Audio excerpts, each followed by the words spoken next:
Well, good morning, Elizabeth. Thank you so much for joining us today, and thank you so much for joining the Arlington ISD team. We're really excited to get new teachers, and thank you for being part of this video. We're gonna be planning today for first grade, and you're coming from what district did you say? From Irving. Irving. But actually, I've been out of the classroom for a while. Oh, So okay. last time I taught was in Irving, and I decided to come back.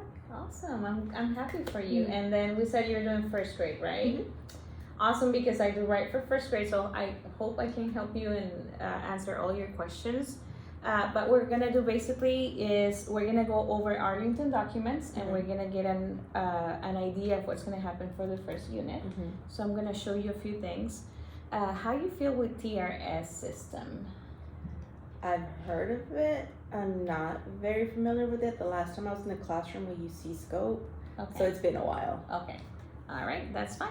We're gonna go through it a little bit. So we're gonna be, the district got this new lesson planning, and what we're trying to do is that all teachers use the same process when it comes to planning. So I'm gonna guide you through it, and then later on you're gonna continue doing it with your coaches at school and hopefully with the rest of your team. Okay. So the first thing I'm gonna introduce you to is the pacing calendar. This is new for the district, so your teachers, they're probably gonna see it for the first time as well. And what it does is, you see all the colors here? It divides all your units by colors, and it matches with whatever is here. These links take you to the TRS unit specifically as well. It tells us how many days, and then here is the key. We usually have at least 1 or 2 days for review and testing, so you can assess. But you know how first grade is usually like, you don't have to wait until the last day of the unit. You can assess in between and make those assessments a little shorter. Okay. Just for them. Any questions for now? Not yet, no. Okay, so we're gonna keep this in mind, and we're also gonna be going through 3RS is the IFD, and this is kind of our guide of what TICs we're teaching for each unit. Okay. And I'm gonna show you, we also use the enhanced document for math. By the way, we are doing math first grade. And the enhanced document, I tell all the teachers, is like your Bible, because it really helps you break down those TICs, and it shows how the student should be able to master those TICs using manipulatives or pictures or the abstract piece as well. Okay, that sounds really helpful actually. Yeah, it is really good. I'm also gonna give you the assessment, what they should be able to do by the end of the unit. And here's another document. I know we have a lot of documents, but they're very helpful. So this is a document that we create in the district. It's called the learning progression, and we changed it a little bit. We added the word pacing. So what we did is we take all the TICs from TRS and we break them down, and some of them we even bundle for you, trying to make your life easier. And we created the learning objective, and then we tell you what kind of manipulatives or representations they need to be able to do. So every time you see this CRA, C stands for concrete representational abstract. The concrete means they need to use manipulatives. The representation is what kind of drawings they need to create on themselves. If you notice, this one doesn't have an A. That means they don't need to use any numbers up to this point. They don't need to create any equations or anything like that. Okay. It's all about manipulatives and pictures. But here you can see they will be creating some kind of number addition or number sentence somehow. That's where your abstract is going to be. Okay. All right, so we are gonna be using this one throughout the whole year. Obviously, one for every unit. And then the one that I didn't print out is gonna be on the computer. I'm gonna show you how to get there. It's called the companion document. Okay. And that's something that many districts don't provide. Arlington is very proud of providing this document because we add a lot of resources that you can use, so you don't have to create things on your own. They are aligned to TRS. So whenever your teacher edition doesn't have the support that you need, we're trying to provide that in the companion document. Okay. And the cool thing about first grade is we're adding a lot of stations as well. So you can, again, you just have to find them, print them out, cut them up, and put them in a station. And hopefully you don't need much prep for that. That's amazing. Thank you. Any questions up to now? No, I think I'm okay. I would have to go back and look at this a Mhm. little bit more closely. I guess later on as I'm planning, I probably will have more questions. Yes, and just remember, you can always call us and let us know how we can help. So I'm gonna give you this document. This is how we can overview what's going on. We might not be able to create lesson by lesson for each day right now, but at least we have an overall idea. If at the end we do have some time to at least come up with one lesson, we can do that, but we'll do our best. So I'm gonna let you use this. And let's start with the pacing calendar. I'm gonna take us to TRS as well. And feel free to go on your computer too if you want at some point. Okay.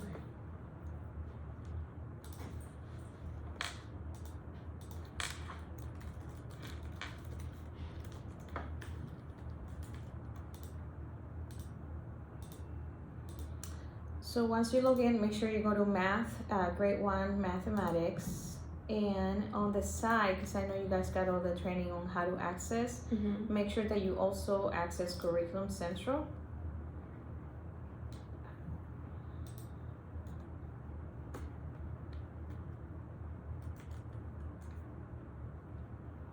And they changed the website.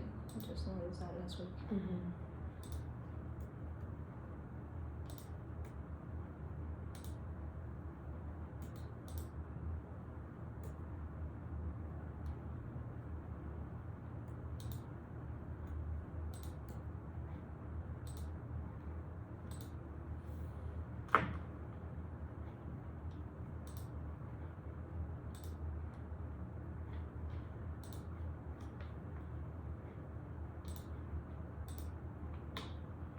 Alright, almost there. Where do I find the companion So document? once you go into math grade 1, you're gonna scroll down, and where it says grade 1 math unit resources, Okay. you click on unit 1, and it's gonna open up. You're gonna notice it has also documents in Spanish for, you know, but if you get to see any bilingual teachers or anything, that's where it's gonna be from now on. They used to have a different department for that. Okay. So you're gonna open this one, just the companion document, since I already printed the learning companion. Got it. But that's where you find the learning companion. Okay. Also, you probably know this, but I'm just gonna refresh. The pacing calendar is on top before you click on your grade level. So when you click this one, grade 1, so here you have by every grade level, and then on the bottom you decide what subject is it that you teach. Okay. So let's start with this one. So as you can see, the first 2 days, actually you don't really have to teach any curriculum. They're leaving that open, obviously, to start getting to know your kids and talking about rules. Got it. And that's something you're gonna get to do with your team once you get your school. But from Friday, you do have, which I thought it was a little odd, but we actually created something for you to use that day Okay. without having to go too deep into the TEAC. Got it. Okay. So unit 1, how many days do you see? It's red. 8? 8 days, exactly, and that's also what we have in our learning progression. So we're gonna go, we need to plan, we know it is for 8 days, so I'm gonna click on the link, which takes us to the learning progression, and then we're gonna go to TRS. So once I'm here, this is the instructional focus document, the one that we mentioned before, IOD. We click on it, and I'm just gonna give you a quick review because I think you talk about this to a new teacher. Always remember, we need to know about the introduction, what's really happening. Also, we have this is one piece I really like to know about, the misconceptions that the students may develop, that they might come with, and sometimes we forget what it is. So always read that. The unit vocabulary, the words they need to know during this unit, and then here's the taught directly TEACs. Now, since I know you've taught before, you probably have idea of the content as well, so I'm not gonna read everything right now, but that's something I can give you later. Okay. But notice this is a big word, or let's go back to the misconceptions just to make sure. Some students, and for the video, actually, let's talk about the name of the unit. So unit 1, they're gonna be using numeracy using data analysis. Okay. So what we want them to do, I think, is through data analysis and graphs, we want them to have a review of numbers, basically, and what does 10 stand for, what does 5 stand for, and how can you represent them. So it's kind of a review. I feel that's why we get so many, few days only and so on. Misconceptions. So some students may think they can, let me make this a little bigger. Okay. And now how do I make it move? Hold on. Uh-oh. Okay.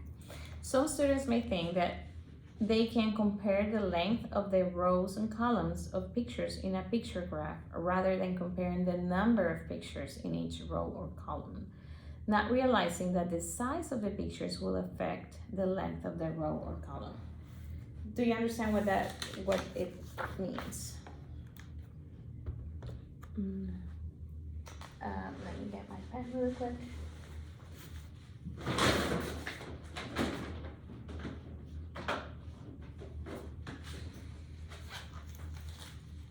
I think so. It's pretty wordy. Mm-hmm. So I have to read it a couple of times. Yes.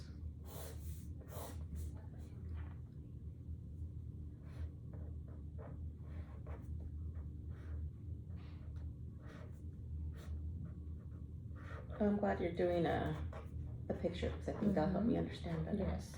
Awesome. So, okay, so let's say we're gonna create, and I'm gonna show this on the video. You're gonna talk about a graph, and so this one has 3 pencils and this one has 4 erasers. Okay. But the pencils are longer, right? And you might ask them which one has the most. And one of these misconceptions they're gonna have is, well, there are more pencils because the bar is longer, or this one goes higher. But actually, the truth is there are more erasers, right? So that's one of the misconceptions they have, and we have to show them examples like this and kind of do that explicit instruction and help them see that. So we always have to remind them, you have to count them, each of them, so you know which one has the most. You also make sure that you look at the numbers if they're providing the numbers. So as we plan, we need to make sure that we address this because they do tend to get confused. So that's what it means. And that's why I always say, make sure you read this piece before you do any planning. That way, as you plan, you make sure you address those. Got it. Some students may think leaving gaps between cells or using cells of different sizes on a bar type graph does not affect the data, not realizing that the size and spacing of the cells should be consistent. So let's say we ask them, go ahead and at some point they create their own graphs, and some students, let's say it's a bar graph and they do this. Showing the picture here in the video. So if you notice, this one has a gap, and let's say you fill this in. I should have left the gap down there. But this gap does affect, it has to be consistent. The size of each column and row has to be the same. I can't start from the top, or I can skip any one. All of them have to start from the bottom. Right. Okay. So, yeah. And as adults, we always tend to think like, Right, common sense. Yeah, common sense. Not to the little ones. Exactly, because it's really the first, they were exposed to it in kinder, but they always saw it from the teacher. Right. But since in first grade, we're going to teach them how to do it, we really need to be specific about that. Can they use, or can we give them graphing paper to keep it consistent, the spaces consistent? You can, because it is first grade, I would suggest, make sure that the rows are a little separate. They're not like third grade math graph paper that is too small for them or too confusing. If you do that, I would suggest that I would not suggest that for first grade now that I think about it. Okay. Yeah, it'll be too many squares for them. Right. And the first time we introduced it, Or I how would about say like the a template of a Yeah. bar graph, and Yes. you can just complete it. Yes, and we're gonna provide a lot of templates on the companion document, so you don't have to create anything. Oh, awesome. They're Okay. already done for you. Yeah.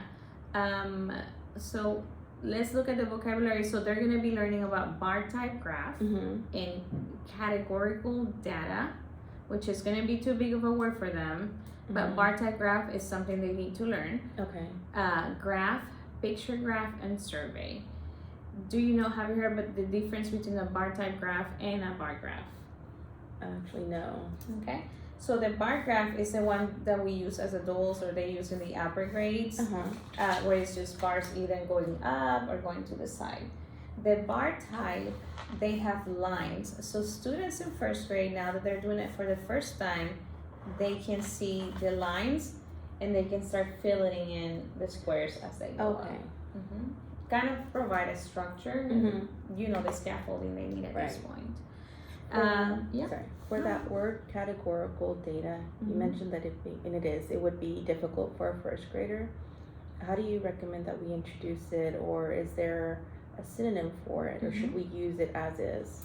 Yes, so I will use the word categories. Categories. Okay. And explain to them there are different, that you use different, or graphs are made by different categories, or what category is it, or more than the categorical. I mean, it's sometimes even hard for us to use. Saying that though, you don't want to water it down for them either. So you do want to use the word, but I mean, you don't want to say, okay, we're going to use categorical data. Right. But at first introduce it as something easy. No, I like that. Using something that they already know, like categories, and explaining what that is, having that visual, and then saying, okay, now we're going to add this word. Exactly. And kind of compare them. Okay, that makes sense. That was a really good question. So yeah, we're going to talk about the attributes of a graph, what makes it a graph, right? The categories. We're going to talk about sales when they start doing those bar type graphs, characteristics of a graph. We're going to talk about collecting data, comparative language, and what that means is now we're going to compare. So which one has the most? Which one has the least? Okay. Again, compare.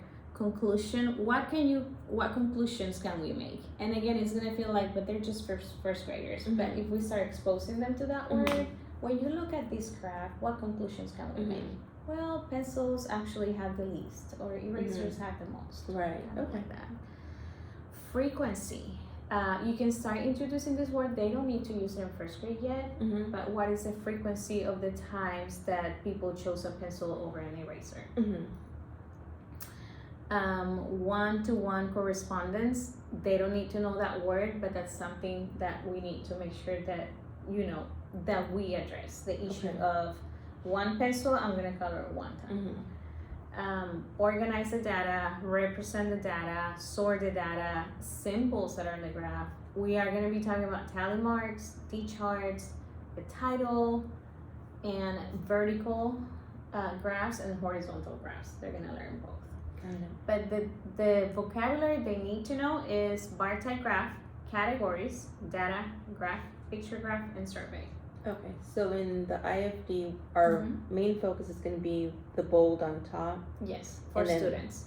The related vocabulary, that's just supplemental that we can use in our discussion, but don't necessarily have to really focus too much on it. Yes, so yeah, this is vocabulary you want to focus as a teacher, that you make sure that you use this vocabulary or keep this in mind, but the students don't need to really explain. Internalize it. Yes, like, oh, tell me what was the conclusion, or kind of like that. Then you just start using it as. So just giving that exposure. Yes. Got it. All right, so we're gonna go now to the top directly teaks. And I don't know if you remember, we talked about the strike-throughs on the teaks. That means that sometimes you don't have to teach the whole teak, but during this unit, you might teach a little bit, part of the teak. Okay. So later on, you're gonna see number relationships, and first grade, the teaks goes up to 120, but in unit 4, we actually just stay to 20. Okay. So if it comes to addition or counting by twos or anything, you're gonna stick from 1 to 20 that unit. Okay. Later on, you go to 99, and then later on to 120. Okay. So that's what the strike through means. Don't forget your 1.1s are your processing ticks, which is something we do throughout the whole year and with every content. So we have 1.8, and now we're gonna go to our learning progression. So we're gonna focus on 1.8, the first 2 days. And can you read that for me, please? Collect, sort, and organize data in up to 3 categories using models, representations such as tally marks or T-charts. Okay. So during this unit, we're gonna go.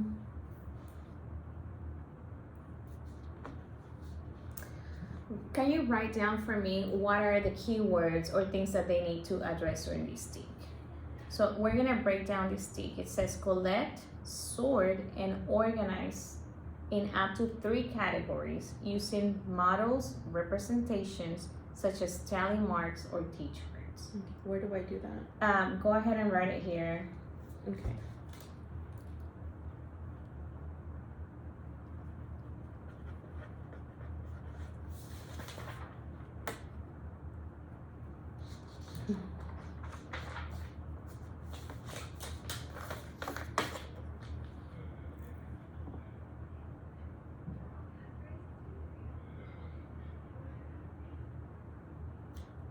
Alright.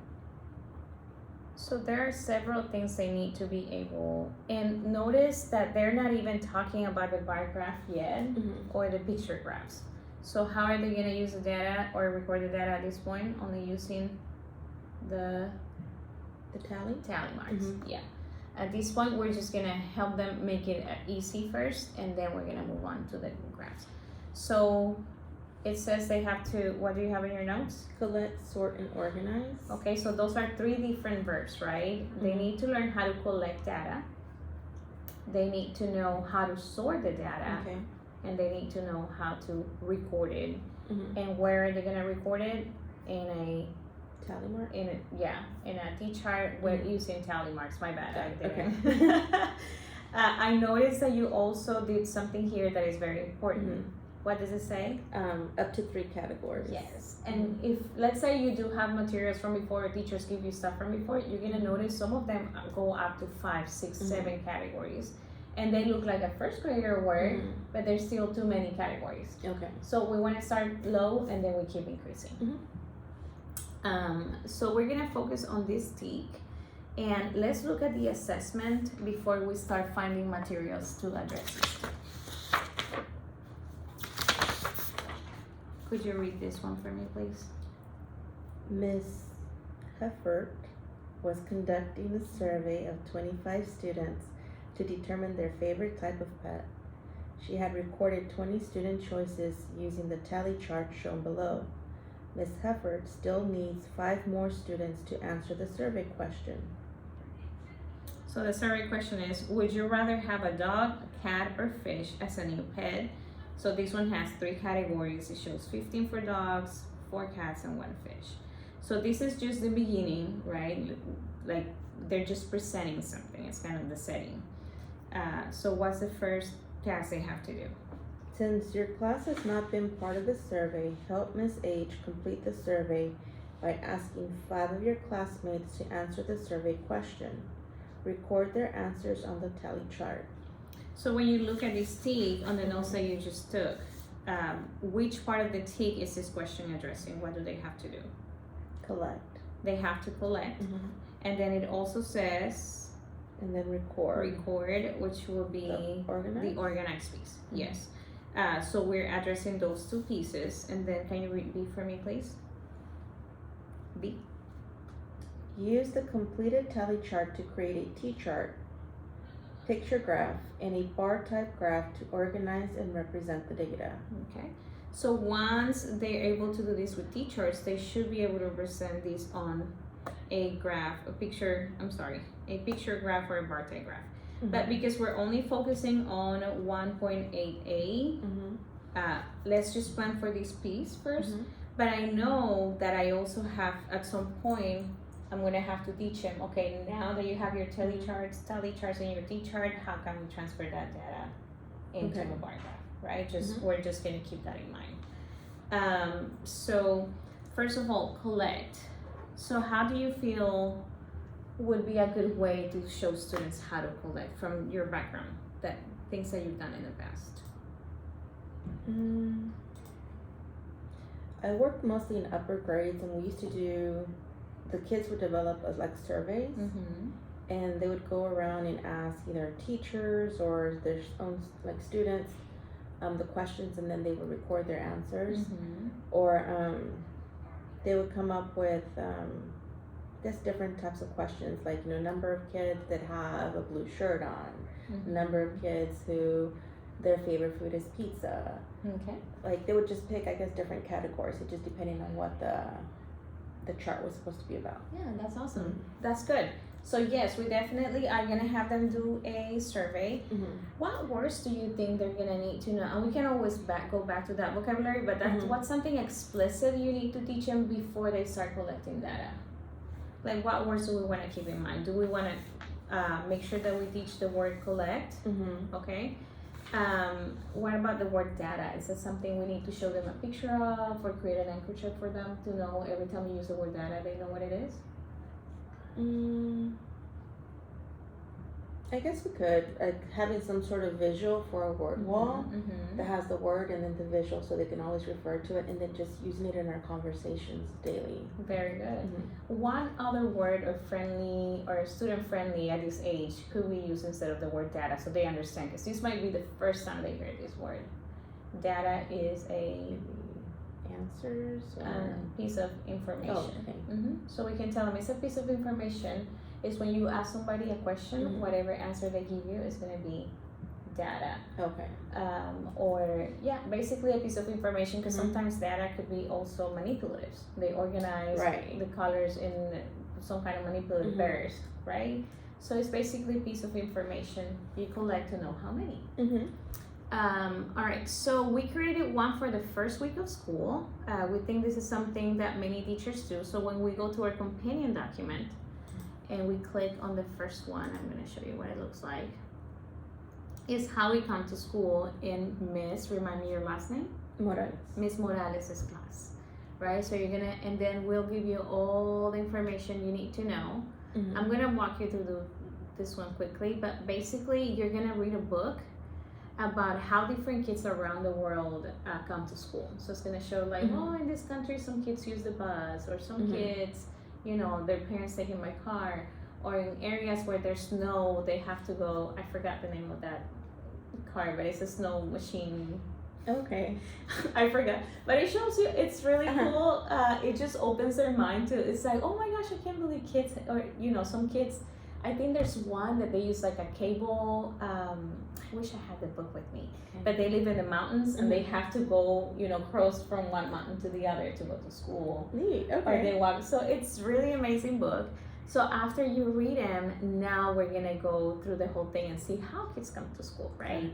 That book, is it included in the curriculum? Do I need to get it from the library? So it's right here, and they have it on YouTube. It's in the instructions, and it tells you the name of the book. Here, this is The Way We Go to School by Edith Bear. And I said, or any other book that is similar to that one, because I'm sure there's different versions of it. If your teen brother uses a different one, then you may use that one too. And you don't have to use a book either. I mean, it's nice to have it, but you don't have to. So after that, and now by showing them how it happens before you send them to collect, that might give them that, you know, the first idea of what happens. So we can start, so this is how we go to school. And right now we're going to collect. That means you're gonna ask those students how you guys come to school. Okay. And then the lesson, it tells you, now you give everybody a sticky note, they're gonna write their name, and then they either write down the word or they write down the picture of how they come to school. And then you tell them, okay, I'm gonna collect information. So everybody put your sticky note here. And they put their sticky notes on a bag. Good, look at all the students. And oh my gosh, but now I don't know who comes in the bus. I don't know who comes, who comes to school by walking or comes, like, this is really hard to see. I have a question. Okay, so you mentioned sticky notes. Are the students, is each student going to have a set of sticky notes and going around? Or is this going to be done like whole group? And then they bring, each student has one sticky note, writes their weight, and then bring it to you? Yeah, so based on the lesson, every student gets one sticky note. Okay. They write their name, and then under the name, they either draw a picture of how they come to school, or they write a word. I come by Got it, okay. But again, all these lessons, if you feel more comfortable doing a different way, you can always adapt it to your needs. Okay. So once you collect it, you keep using I collected, but now it's a mess. I don't know who went where. So now we need to sort the data, which means we're gonna organize it, right? So on your whiteboard, you start separating them, and you keep reusing the word sort. So what am I doing? You ask the kids, I'm sorting the data. Once you do that, then you tell them, okay, now that's too many papers. I'm gonna lose them. Now we're gonna find a more effective way. So we're gonna use something called the tally marks. Okay. Tally marks, and then you explain what it is, and then you start doing it with them. Got it. Okay. Right? So now you're telling them we are organizing the data, right? And then that's how you do it. So this is your first day. You do it as fun, and now next day you can do something similar. Okay. And when you go to your companion document, I don't know if you have it open, but then you're gonna have more activities, and you start, you can give them a few ideas first. What would you like to know about your classmates? Like, for example, I'd like to know what is your first favorite book. What would you like to ask Elizabeth?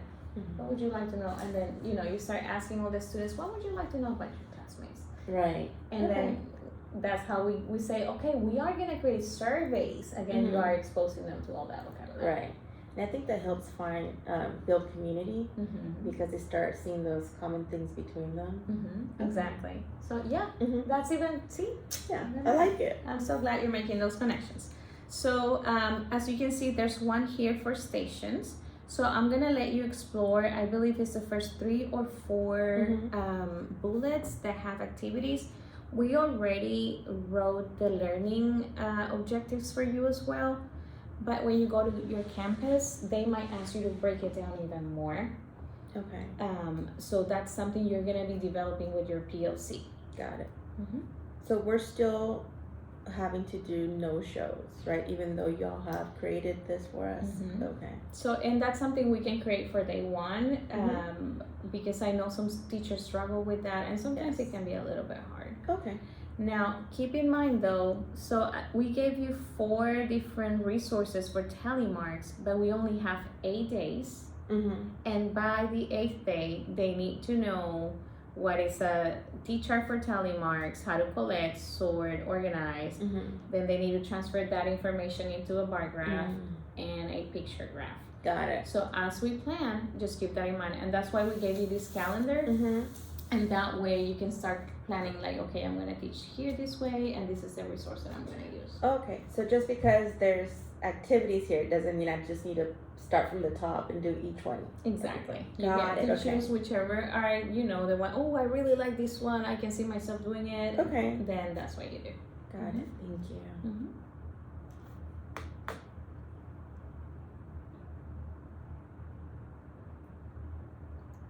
I'm sorry, I got really excited. I forgot what you told me to do. That's fine. Hey, I'm there too. It is Friday. So you're gonna look at the resources that we gave you on the first 3 or 4 bullets and see if there's something else that you like instead, or that way you can choose which one you like. Or if you have questions at this point, I can show you. Okay. Oh, it kicked you out of. Yes. Here, you can use mine if you want.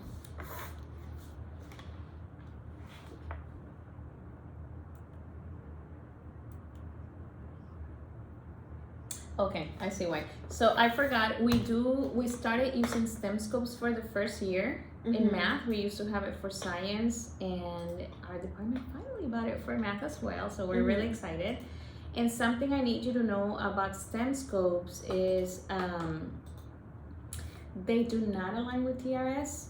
So for this unit, I think we used a few of the resources, and we had to make some adaptations to make sure that it aligns with the TEKS. Okay.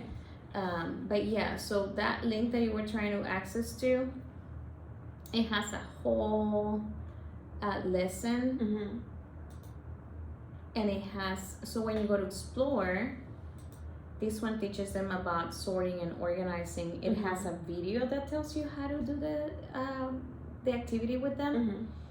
And then it gives you questions, what to discuss after the activities. It's really amazing. The only thing is, I know campuses, most of our campuses are doing the gradual release of I do, we do, you do. STEM scopes sometimes does not go with that. What's the word for it? Not procedure, but framework. Yeah, thank you. STEM scopes is usually like, go ahead and explore, and after you explore, you come to your own findings. Now we're gonna discuss it, and if there are misconceptions, we can fix them in our discussion. Got it. So that's something you might have to, remind your principal, like, it's math and they recommended this, so we're starting this unit specifically. But I love this one. So it has a student journal, and that's where they record their data, and it gives them the questions, and everything is ready for you. All you need to do is go ahead and print it out. Sometimes you're gonna have to cut out a few things, but it's not like ridiculous amounts. Right. So see, and there, if you do have a printer cover at school, that's something you can print.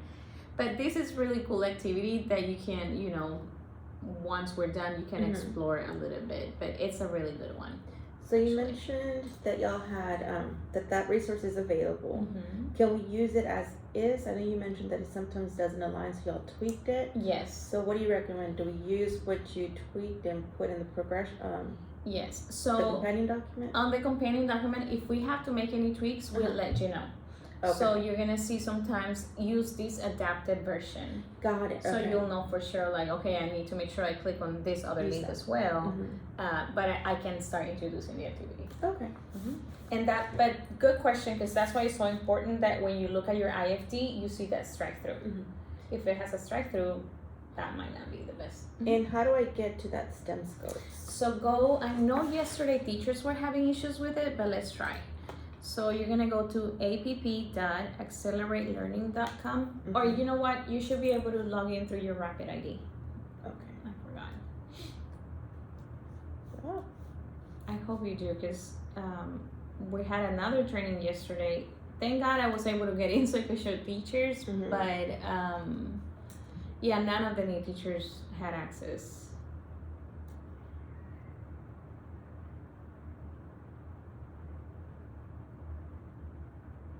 There it is. Please work. Yeah, they sent us an email directly from the company. Yeah. Okay. It better works. By the time kids are here. But if not, then you still have the other resources that you can use as well. Got it. Don't Okay. forget. Anything, just email me, and then I can probably send you copies of the PDF if anything happens, and make sure that you have all this stuff. So now we have how we come to school. We have a bunch of resources from STEM scopes. We have the stations that I told you about. These ones, they don't have to do in the 8 days. These ones, you can use one for a station and then save the rest for throughout the year. And that way they're continue seeing this, so it's not something they forget. Okay. It's not something like, oh, we just did it the first day of school, and now, 3 months later, ooh, I know we talk about it, but I can't remember how to do it, because they continue practice. So these are meant to be spiraled. Right. Yes. Okay. So I could use maybe station 1 for the next couple of weeks, and then maybe bring in station 2 the following 6 weeks, or the next. Exactly. Right. Okay. Yes. That makes sense. And they are created to where, they can use it as many times as they want. It's not like, okay, I'm done with these exercises, but some of them, they do it with dice. Right. So it's very interactive and fun. Oh, nice. Okay. So they're reusable. It's not just a one-time thing. Yes. So I would, my suggestion is either laminate them, or we're putting in a sheet protector. You give them expo markers, and here. Got it. Okay. So, all right. And then this one is from STEM Scopes, and it gives you kind of ideas to create conversations with the students. They're called the talk cards. So every time now, whenever you start creating any tally charts or the bar graphs, okay, you always need to know what is the title, right? Okay. what is all the information that's being counted, what kind of information or data, what are the labels, which are the categories as well, right? And they're funny. Yeah, they are funny. And what's the key? So one bear represents one bear. Got it. So yeah, Okay. there you go. That's right here. So let's go ahead and plan on your calendar. So we're gonna start, let's go back to the pacing calendar. Let me see if I can find it. Here we go.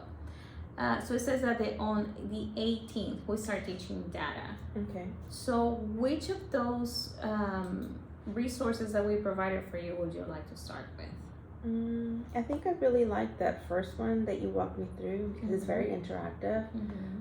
So I think it's a good way to introduce the lesson, doing it whole group, and then maybe the next day doing something that they can generate or one of the other activities. Okay, awesome.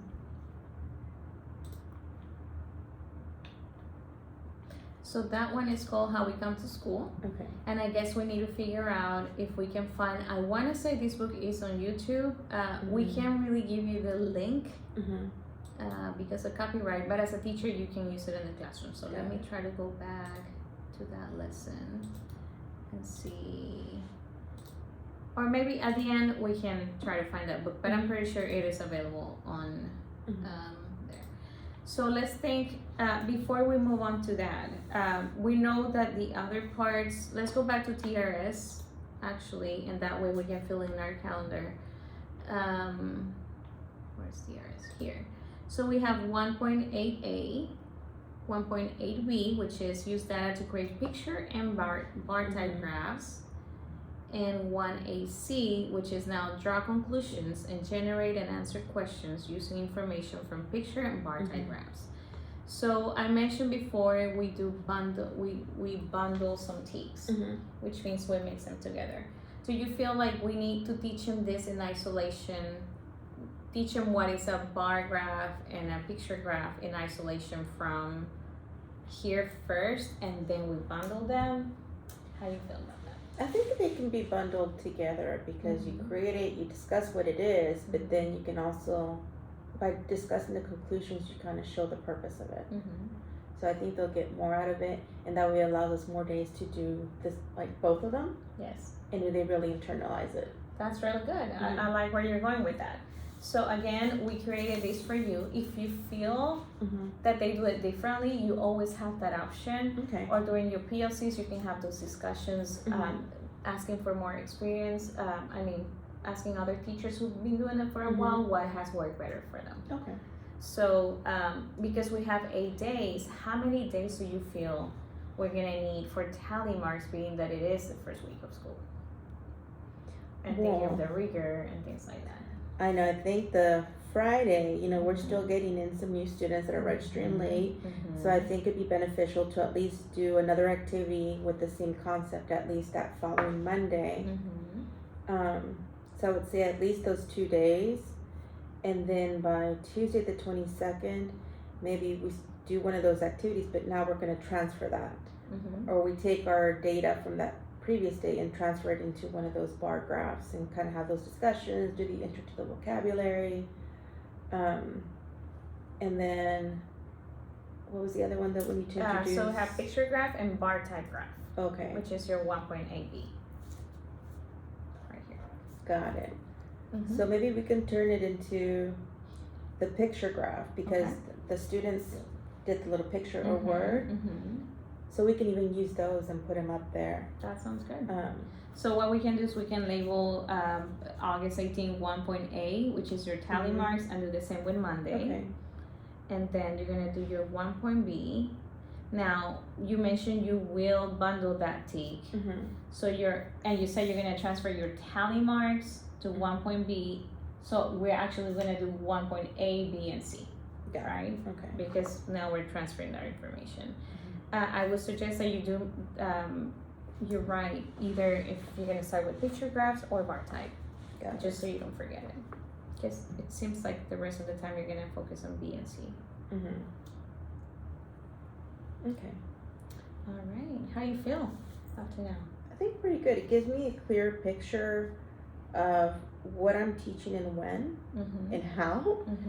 So gives me more of a focus instead of just this very overwhelming standard. You know, by breaking it down and having these activities already made, it makes it so much easier and less stressful, so I can really focus on just preparing my delivery. Yes, using exactly. the slides.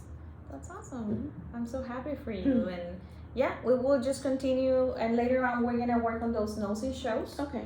Next time we meet. And again, thank you so much for being here. Thank you. This is amazing.